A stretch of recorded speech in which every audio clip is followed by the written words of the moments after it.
तो जय हिंद भाई लोग, कैसे हैं आप लोग। तो चलिए, जो टॉपिक थी हमारी, आपने पिछले वीडियो में देखा था कि फूड जो है पेरिस्टैटिक मूवमेंट के थ्रू आसोफेगस से स्टमक में गिर गया।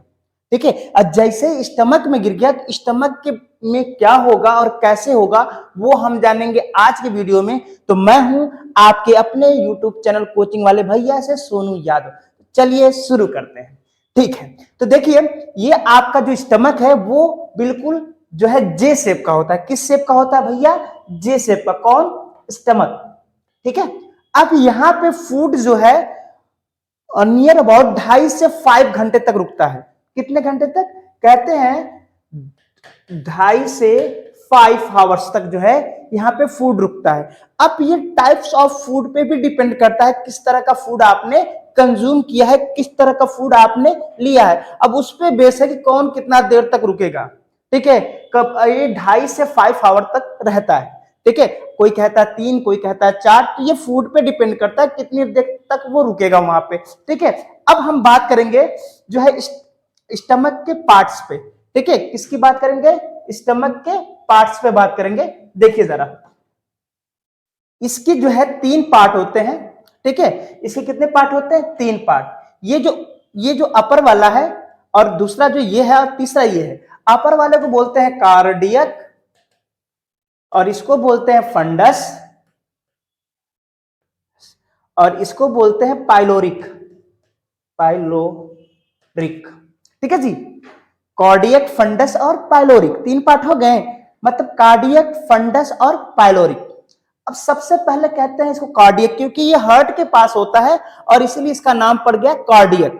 ठीक है, अब देखिए, सिर्फ और सिर्फ कार्डियक के बारे में बात करेंगे और कोनो बारे में बतिए नहीं करेंगे। ठीक है, तो कार्डियक के बारे में बात करते हैं। सबसे पहले इनको इरीज कर देते हैं, जो नीचे के लोग हैं। ठीक है, इनको इरीज कर देते हैं। ठीक है, अब कार्डियक में क्या होता है? तो सबसे पहले कार्डियक में होगी एक म्यूकस मेम्ब्रेन। ठीक है, अब ये म्यूकस मेम्ब्रेन क्या करेगी? मान लीजिए प्लस मैं इसको कर रहा हूं, ये म्यूकस मेम्ब्रेन है। ठीक है, ये क्या है? म्यूकस मेम्ब्रेन, जिसको समझ लीजिए कि ये प्रोटेक्टिव लेयर है। क्या है? प्रोटेक्टिव लेयर किसकी? स्टमक की, है ना। क्यों प्रोटेक्टिव लेयर है? तो कार्डियक में क्या होता है? HCl का सिक्रेशन होता है। किसका होता है? HCl का। ठीक है, HCl, हाइड्रोक्लोरिक एसिड का। अब ये क्या करता है? तो ये फूड को जो है बॉयल करता है। ठीक है, ये फूड को क्या करता है? बॉयल करता है। ठीक है, अब जब ये फूड को बॉयल करता है और साथ ही साथ जो आपके स्टमक में बैक्टीरिया या वायरस आपके फूड के थ्रू आ चुके हैं, उनको किल करने का काम करता है। मतलब बैक्टीरिया को क्या करता है? किल करने का काम करता है। ठीक है जी। अब और साथ ही साथ जब फूड बॉयल हो गया, बैक्टीरिया किल हो गई, तो अब कभी कभी जो है HCl का सिक्रेशन ज्यादा हो जाता है। जब HCl का सिक्रेशन ज्यादा हो जाएगा तो ये हो जाती है आपको एसिडिटी। क्या हो जाती है? एसिडिटी। ठीक है, एसिडिटी मतलब कहेंगे पेटवा क्या कर रहा है? एकदम सुबहियों से ऐंठ रहा है ना। एकदम कच्ची ढेकार आ रही है, ऐसे ही बोलते हैं लोग, कहते हैं एकदम कच्ची ढेकार आ रही है ना। तो ये क्या हो गया कि एसिडिटी बढ़ गई है। एसिडिटी मतलब HCl का सिक्रेशन बढ़ गया, तो एसिड है ना, वो एसिडिटी बढ़ गई। ठीक है, अब जब HCl का सिक्रेशन बढ़ गया तो क्या करेंगे आप? जाएंगे भागे भागे बजरिया से लाएंगे क्या? बेस। क्या लाएंगे? बेस। कहां से? कि आपने हाई स्कूल में पढ़ा था केमिस्ट्री में कि जब एसिड और बेस का रिएक्शन कराया जाता है तो क्या होगा? न्यूट्रल, वो न्यूट्रल हो जाएगा। ठीक है, रिजल्ट क्या आ जाएगा? न्यूट्रल, न्यूट्रलाइजेशन हो जाएगा। अब इसी चीज को बोलते थे न्यूट्रलाइजेशन रिएक्शन, है ना। तो अब बताइए, बजरिया में आपको बेसवा कहां से मिलेगा? तो बजरिया में जो बेस होता है वो इनो के नाम से होता है। किस नाम से होता है भाई? इनो के नाम से।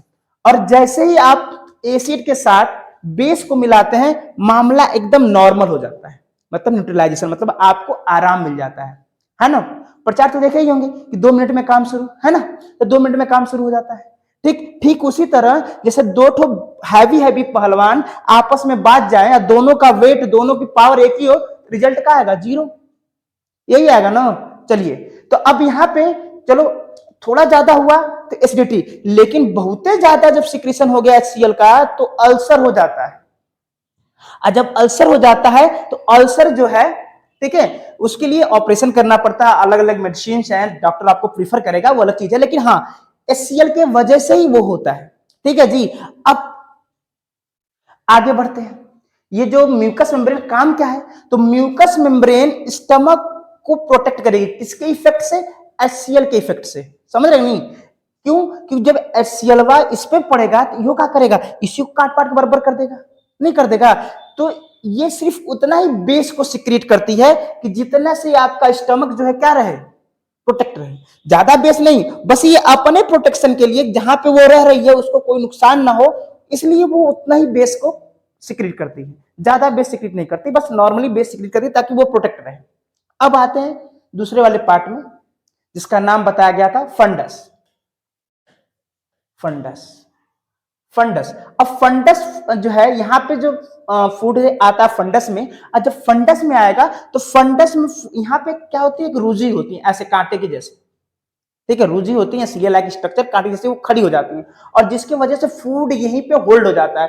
तो फूड जो है कहाँ पे होल्ड होता है या कहाँ पे स्टे करता है, तो वो करता है स्टे जो है आपके स्टमक में। स्टमक में कहाँ करता है, तो जो है फंडस पे। और कितने देर तक करता है, तो मैंने बताया था 2.5 से 5 आवर्स तक, है ना, 2.5 से 5 घंटे तक जो है फूड यहाँ पे स्टे करेगा, ठीक है।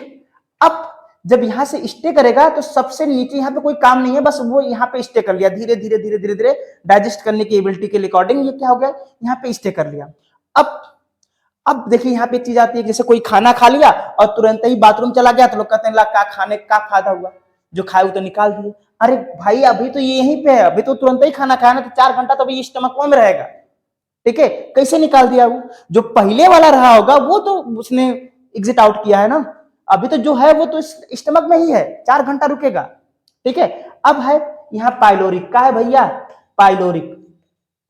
पाइलोरिक पे क्या होती हैं, यहाँ पे छोटी छोटी गांठें होती हैं, जिसको बोलते हैं गैस्ट्रिक ग्लैंड। क्या बोलते हैं, गैस्ट्रिक ग्लैंड बोलते हैं, ठीक है। अब ये गैस्ट्रिक ग्लैंड क्या करती हैं, तो गैस्ट्रिक जूस का सिक्रेशन करती हैं। किसका सिक्रेशन करती हैं, गैस्ट्रिक जूस, ठीक है। अब गैस्ट्रिक जूस क्या होता है, देखिए ध्यान से, ठीक है, इसको मिटाते हैं, ठीक। गैस्ट्रिक जूस क्या होता है वो देख लीजिए। अब गैस्ट्रिक जूस में आता है पेप्सिन। क्या आता है भैया, पेप्सिन, ठीक है, पेप्सिन। अब पेप्सिन क्या करता है, दूसरा होता है आपका रेनिन, ठीक है। पेप्सिन जो है प्रोटीन को डाइजेस्ट करने में हेल्प करता है। प्रोटीन किसको, अब प्रोटीन कौन डाइजेस्ट करता है भैया, तो प्रोटीन को डाइजेस्ट करने में हेल्प कौन करेगा, पेप्सिन। पसे पेप्सिन, पसे प्रोटीन को डाइजेस्ट कौन किया, जो है पेप्सिन। अभी जाके मतलब पूरी तरह से प्रोटीन डाइजेस्ट नहीं हुआ है, पार्शियली डाइजेस्ट हुआ है। प्रोटीन को डाइजेस्ट करना हलवा नहीं है, बड़ी बड़ी बात है, उसको बाद में बताया जाएगा प्रोटीन कैसे डाइजेस्ट होता है, कब किसमें कन्वर्ट होता है, किसमें टूटता है, उसकी बाद में बात है। लेकिन पेप्सिन क्या करता है, प्रोटीन को डाइजेस्ट करने में हेल्प करता है, ठीक है। अब यहां पे अगर हम बात करेंगे किसकी, रेनिन की, ठीक है। रेनिन क्या करता है, मिल्क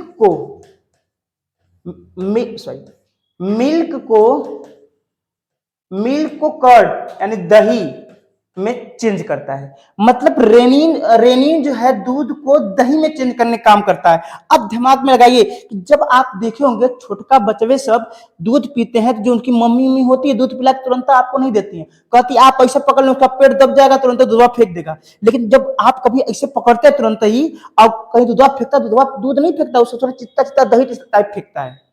जानते हैं भगवान को पता था कि अभी लड़का है, इसका पूरा जो है डाइजेस्ट सिस्टम पूरी तरह से डेवलप नहीं है, ठीक है। तो उसमें रेनिन का सिक्रेशन थोड़ा बढ़ा देते हैं, ताकि जैसे ही दूधवा जाए उसमें, दूधवा दही में बन जाए, और जब दही में बन जाएगा तो उसको डाइजेस्ट करना बहुत ही इजी हो जाएगा। इसीलिए जब हम लोग की एज बढ़ने लगती है और हम लोग दूध खाते हैं, वो सही से डाइजेस्ट नहीं होता ना, तो कारण पेप्सिन और जो है रेनिन का होता है, कहते हैं गैस बन रही है, ठीक। और बाबा वो लोग इतने चालाक होते हैं, बाबा जो बोले पंडित जी, ये लोग इतने चालाक होते हैं, कहें बहुत दही लाओ, दूधवा नहीं चाहिए, तो पहले से बहुत ज्यादा पढ़े लिखे रहते हैं, ठीक है। तो कहते हैं का दूधवा लाओ, दही लाओ, दूध नहीं चाहिए, ठीक है। ये बात जो है दूध को दही बनाने का काम जो है रेनिन करता है, ठीक है। ये सारी चीजें हो गई कहां, स्टमक में। अब स्टमक से जो फूड है वो कहां आएगा, जो है धीरे धीरे बढ़ेगा स्मॉल इंटेस्टाइन की तरफ।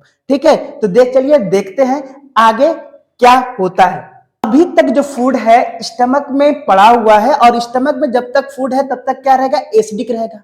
अब जो है फूड जाने के लिए तैयारी कर रहा है, कहां से, स्टमक से स्मॉल इंटेस्टाइन में। अब देखिए जैसे ही फूडवा स्टमक से स्मॉल इंटेस्टाइन में जाने के लिए तैयार होगा, तो सबसे बड़ी रोल आती है किसकी, पेनक्रियाज की। और पेनक्रियाज क्या करती है, ये पेनक्रियाज है हमारा, ये कहता है कि जब तक बाबू तू एसिडिक रहबे ना, तब तक हम कमो नहीं करेंगे। आई हो दादा। अब चूंकि ये HCl का मामला है, वहीं पर एसिडिक ही रहेगा, अब वो अपने आप को चेंज नहीं कर सकता। तो कहता है देखो पेनक्रियाज, हम तो रहेंगे एसिडिक ही, तुमको काम करना है करो, नहीं तो मत करो। अब देखिए, अब ये तो बात सही है कि स्टमक एसिडिक रहेगा, है ना, स्टमक में जो फूड है वो एसिडिक ही रहेगा। और पेनक्रियाज कहीं नहीं, हमको बेसिक चाहिए, बेस चाहिए। अब पेनक्रियाज काम कर रही है क्रिंजल की तरह, स्टमक काम कर रहा है गोपी बहू की तरह। भाई देखो जो मैं हूं वो हूं। तो ऐसे में कोकिला बेड़ आती है, जिनका नाम बताया गया लीवर, कहता है रुक, है ना, हम ही कुछ करते हैं। क्या करता है, लीवर बाइल जूस का सिक्रेशन करता है। ठीक है, कहां पे, गाल ब्लेडर में। और गाल ब्लेडर को कह देता है कि देख भाईवा तू संभाल लेना, हमको 75 ठो काम है। कहे को, लीवरवा को क्या कहते हैं, मास्टर ऑफ ग्लैंड कहते हैं कि ना है, कहते हैं ना भैया, तो कहेंगे। देखिए कहा है, मजबूरी है। ये कहा किससे, कहा गाल ब्लेडरवा से। बाइल जूस का सिक्रेशन हमेशा लीवर ही करता है, गाल ब्लेडर नहीं करता भैया। गाल ब्लेडर का कहता है कि चलो हम इसको रखे रहेंगे, स्टोर कर लेंगे। अब लीवरवा कहता है कि जैसे ही फूडवा, ठीक है, स्टमकवा से निकलेगा ना, जैसे मान लीजिए स्टमक है, और जैसे ही फूड यहाँ आए, वैसे ही तुम क्या करना, यहाँ पे बाइल जूसवा को मिला देना। और जैसे ही बाइल जूसवा यहाँ पे मिल जाएगा किससे, फूडवा से, तो फूडवा एसिड से क्या हो जाएगा, बेस हो जाएगा। अब दिमाग में आएगा, अरे सर आप तो ये कहे थे कि म्यूकस मेम्ब्रेनवा जो है उसको बेसिक बना रही थी। तो मैंने ये कहा था बाबू कि म्यूकस मेम्ब्रेन सिर्फ अपने बचने के लिए उसको क्या कर रही थी, बेसिक कर रही थी, ताकि HCl का इफेक्ट म्यूकस मेम्ब्रेन पर न पड़े। अगर म्यूकस मेम्ब्रेन पे HCl का इफेक्ट पड़ जाता तो हाई आपका जो है ना स्टमक में अल्सर हो जाता। तो उसकी इतनी औकात नहीं थी कि HCl को एसिडिक से बेसिक कर दे, लेकिन बाइल जूसवा की है। और जैसे यहाँ पे बाइल जूसवा जो है मिक्स होगा किससे, जो है आपके फूड से, फूडवा क्या हो जाएगा, जैसे रेड कलर का बाइल जूस है, ठीक है, रेड कलर का क्या है, बाइल जूस है। ठीक है, ठीक चल नहीं रहा है, थोड़ी देर में चल जाएगा। ठीक है, रेड कलर का जो बाइल जूस है, ठीक है, और ये ग्रीन कलर का फूड है, दोनों एक में मिक्स कर जाएंगे। मिक्स मतलब लबड़ा जाएंगे, एकदम जो है लुब्रिकेंट हो जाएंगे। ठीक है ना। अब जैसे ही लबड़ा गया, तो अब स्मॉल इंटेस्टाइनिया के पास कोई तो हो जो बताए, या लीवरवा के पास कोई तो हो बताए कि फूडवा चल दिया है, जल्दी भेज, है ना, कोई बताने वाला रहना चाहिए ना। अगर फूडवा चल दिया है तो कोई तो स्वागत के लिए रहना चाहिए कि हे आ गए हैं, आ गए हैं, जल्दी जल्दी जल्दी, है ना। तो यहां पे होता है, स्मॉल इंटेस्टाइन के पास एक ग्लैंड होती है जिसको बोलते हैं कोलेसिस्टोकाइनिन। क्या बोलते हैं, कोलेसिस्टोकाइनिन। ये कहता है लीवर बाबू भेज भेज, किसको भेज, बाइल जूसवा को। बाइल जूसवा जैसे भेजता है तो क्या करता है, फुडवा में लौड़ा जाता है। जब फुडवा में लौड़ा जाता है तो फुडवा क्या हो जाता है, एसिडिक से बेसिक हो जाता है। और जब बेसिक हो जाता है तो अब दूसरी की ग्लैंड जो होती है वो किसको बताती है, पेनक्रियाज को। ये पेनक्रियाज वही क्रिंजल भेजो किसको, लेट को।